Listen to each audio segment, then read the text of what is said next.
અમારી સમ્રાટ સમાચાર ચેનલ સબસ્ક્રાઇબ કરો, લાઇક કરો, કોમેન્ટ કરો અને જોતા રહો પળે પળના દરેક પ્રકારના સમાચારો.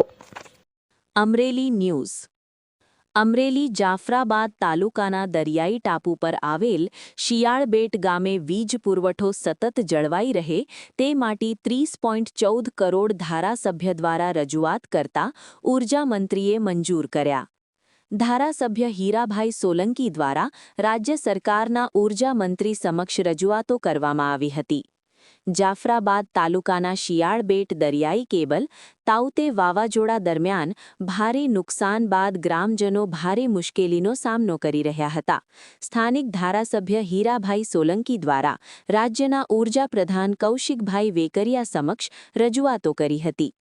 પશ્ચિમ ગુજરાત વીજ કંપની લિમિટેડ એટલે કે PGVCL રાજકોટ દ્વારા શિયાળબેટ ટાપુને વિશ્વસનીય અને સતત વીજ પુરવઠો ઉપલબ્ધ કરાવવા માટે રાજ્ય સરકાર દ્વારા મહત્વપૂર્ણ નિર્ણય લેવામાં આવ્યો છે. રિપોર્ટર સંજય વાઘેલા. અમરેલી જિલ્લાના જાફરાબાદ તાલુકાના શિયાળબેટ ગામમાં તાવતે વાવાઝોડા દરમિયાન કેબલને નુકસાન થયું હતું. તે સરકારશ્રી દ્વારા અત્યારે નવો કેબલ 31 કરોડ રૂપિયાના ખર્ચે મંજૂર કરાવેલ છે. આ તકે આપણે આપણા મુખ્યમંત્રી શ્રી ભૂપેન્દ્રભાઈ પટેલ તથા કૌશિકભાઈ વેકરિયા અને આપણા લોકલાડીલા ધારાસભ્ય શ્રી હીરાભાઈ સોલંકીનો આ તકે ખૂબ ખૂબ આભાર માનીએ છીએ અને શિયાળબેટ ગામ વતી, શિયાળબેટ ગ્રામ પંચાયત વતી અને શિયાળબેટ બોટ એસોસિએશન વતી હું ગુજરાત સરકારનો પણ આભાર વ્યક્ત કરું છું.